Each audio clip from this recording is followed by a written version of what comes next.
Are you feeling totally overwhelmed with the Arizona tax deadline creeping up on you? Well, don't risk those nasty penalties when there's actually a really simple way to extend your filing deadline. Welcome to This Explainer. Today, we're going to break down exactly how you can secure a tax extension in the state of Arizona completely stress-free. If you're staring at the calendar and kind of low-key panicking about late penalties, just take a deep breath. Getting a tax extension in Arizona is honestly way easier than you might think. But, and this is a big but, there are a few very specific rules you absolutely have to follow to avoid unexpected fines. So today, we're translating all that dense tax code into clear, actionable steps. Here is our roadmap for today. We'll be looking at the Arizona Extension basics, important deadlines and dates, a step-by-step filing guide, how to avoid costly tax pitfalls, what happens after filing, and our final takeaways. All right, let's jump right into Section 1, the Arizona Extension basics. Okay, so the absolute best news for most of us is that Arizona has this wonderfully integrated system. Basically, if you file a valid federal tax extension with the IRS, Arizona automatically grants you a state extension. Literally, you don't need to submit a separate state form just to ask for more time, assuming you aren't mailing in a physical paper check. It's a great dual-track framework meant to make your life easier, but there is one major catch we need to clear up right now.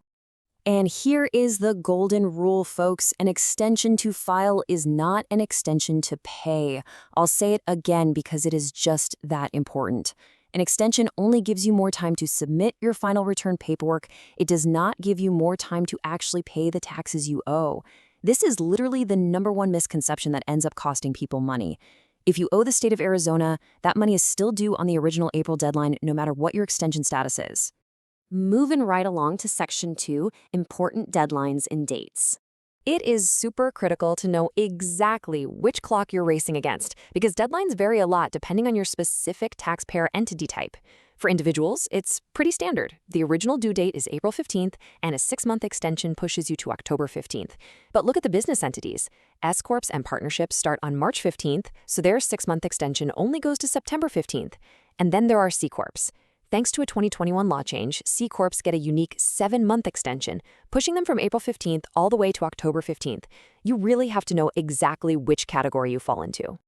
Now that we have those dates locked in, let's head into Section 3, our step-by-step filing guide.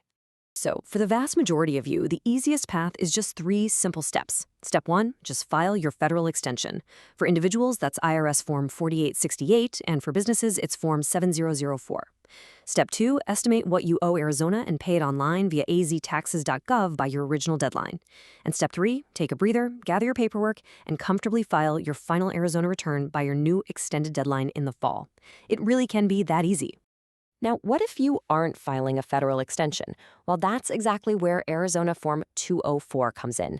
If you only need a state-level extension, or maybe you're mailing a physical paper check to the state, you absolutely must manually file Form 204 by the original April 15th deadline. Think of this as your independent, state-specific ticket to extra time. Let's move on to Section 4, avoiding costly tax pitfalls. Listen, if you take nothing else away from this, remember this magic number, 90%. To avoid a really costly extension underpayment penalty in Arizona, you absolutely must pay at least 90% of your total tax liability by that original deadline. If you just guess, pay too little, and end up at, say, 85% of what you owe, well, Arizona is going to hit you with a 0.5% penalty for every 30 days you're late, plus standard interest. So accuracy is definitely key here. Let's look at how this plays out with a few really specific errors people make. First, if your federal extension gets rejected by the IRS, maybe you misspelled a name or swapped a digit in your social security number, Arizona instantly invalidates your state extension. Boom, done. It's a huge trap, so make sure that federal extension is actually accepted. Second, C corporations have to pay a $50 minimum tax, even if they made zero money.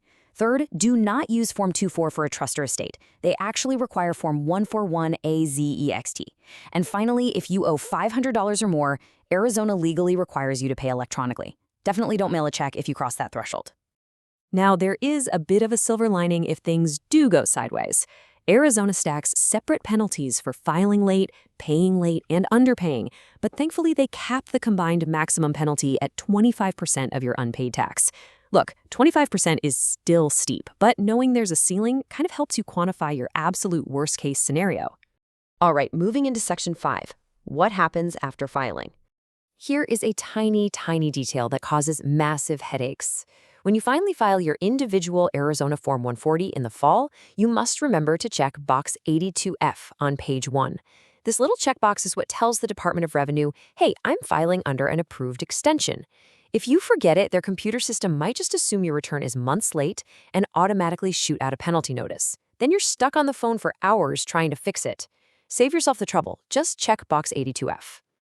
Let's bring it home with Section 6, Final Takeaways. Let's lock in these core principles one last time. Arizona automatically accepts valid federal extensions. Remember, an extension is always about time to file, never time to pay. You've got to hit that 90% payment threshold by the original deadline. Pay close attention to your specific business entity dates. And if you aren't extending federally, make sure you file Form 204. Stick to these rules and you will dramatically reduce your tax day stress while staying perfectly compliant. As a quick reminder, tax laws can get pretty complex and everyone's financial situation is totally unique. So the material we've discussed in this explainer is for general informational purposes only. We highly recommend talking to a certified tax professional or reaching out directly to the Arizona Department of Revenue for advice tailored specifically to you. Armed with this knowledge, you are now fully equipped to tackle your tax extension and save yourself a ton of time and money this season. I'll leave you with this final thought. Are you going to let that approaching deadline dictate your financial stress, or are you ready to use these tools and confidently take control of your timeline today?